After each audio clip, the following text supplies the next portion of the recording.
Hi, everyone. We are talking about burnout. We're going to be talking about 7 signs. Are you experiencing burnout? Okay, so this is going to be applying for everybody, professionals, entrepreneurs, parents. I'm Dr. Karen. If we haven't met, I've been doing this work for over 25 years, working with both organizations and families. And let me tell you, the topic of burnout is everywhere. So we're going to be going through the signs. You might have maybe 2 of the 7, maybe you have all 7. But we're going to be talking about what you need to do if this is actually starting to sound like you. Make sure you're going to want to forward this video to other people that you know.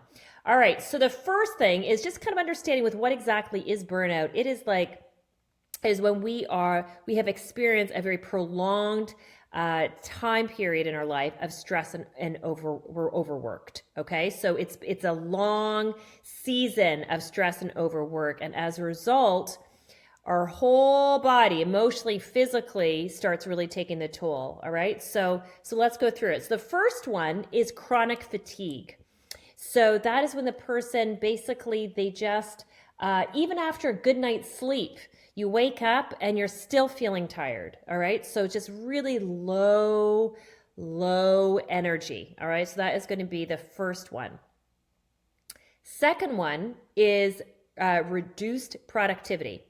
So if you think about it like this, so this is where my background in psychology is like just super helpful when we're talking about this topic, both from a professional perspective, but also from a personal perspective, is that when we have experienced enormous amount of stress, okay, so emotionally we've managed all this stress.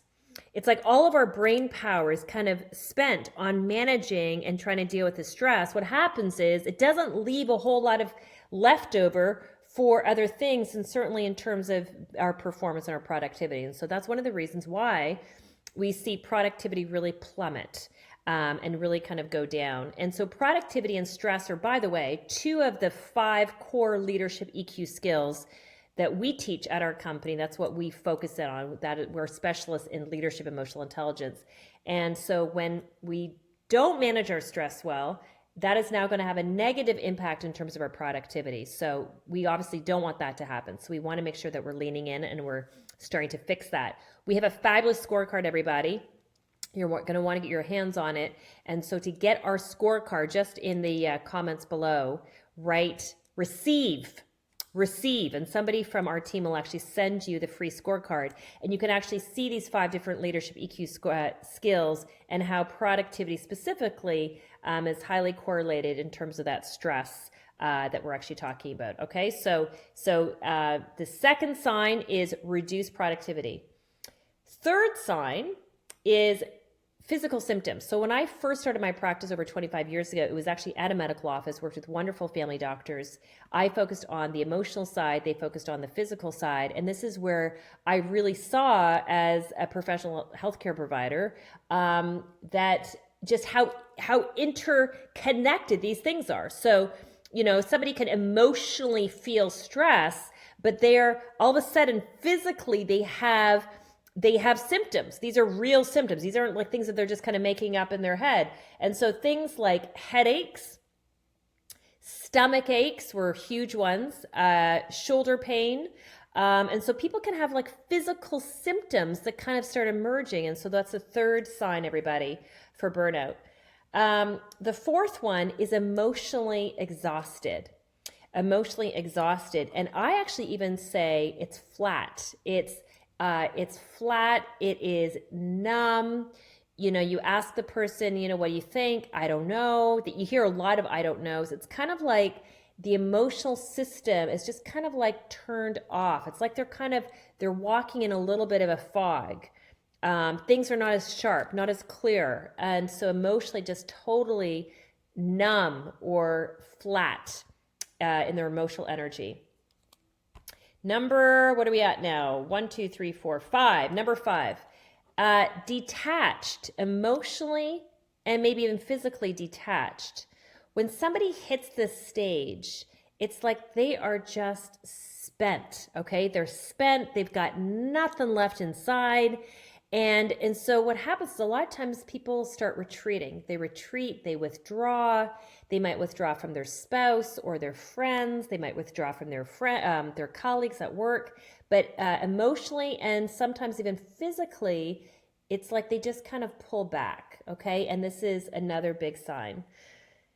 Number 6 is insomnia. They have a lot of times difficulty sleeping. So, they might go to bed really late. They might go to bed really early, but whatever's happening with their sleep, a lot of times they're not having a great sleep. Maybe they don't go into a really deep sleep, or they can't stay asleep, or they have a difficulty falling asleep. And sleep is one of those topics I preach about, because sleep is so incredibly important when we're talking about managing our emotions. I tell new parents, okay, like, just take care of your sleep. If you can actually manage your sleep, you're just going to have more emotional energy to manage the little ones that you're taking care of. Same thing when I'm coaching high performers. You want to make sure that you are doing everything you can to manage your sleep, because when we manage our sleep, it just fuels us. It fills us all up so that we actually have more energy to actually give to other people. So it's really hard. Okay, it's really hard if somebody is struggling with burnout, and all of a sudden that they're not getting the sleep that they actually need. And then the last one, and this is actually, I think, the most scary. And by the way, if you like this content, make sure you like sign up for our newsletter. Share your comments below. Let us know in terms of what maybe another topic is that you would actually like us to talk about actually as well. Okay, last one, everybody. Last one. And this is the one actually I think is the scariest, to be quite honest. Of all 7, I actually think this one is the scariest, is poor decision making. When somebody hits burnout, it's like emotionally they're spent, physically they're spent. They start withdrawing. They start kind of emotionally kind of getting flat. And what I have seen a lot of times is all of a sudden their cognitive ability, their ability to make decisions completely plummets. So all of a sudden, this is when sometimes we see people having affairs, or they're making like a terrible business decision, or they sell off part of the business, or they take out another big loan, or they do something that is really not well thought out. And it's because their cognitive ability, they're just not operating at their best version of self. Okay, so that one I think is actually one of the scariest ones, because sometimes people can make really bad decisions that have like big consequences to them.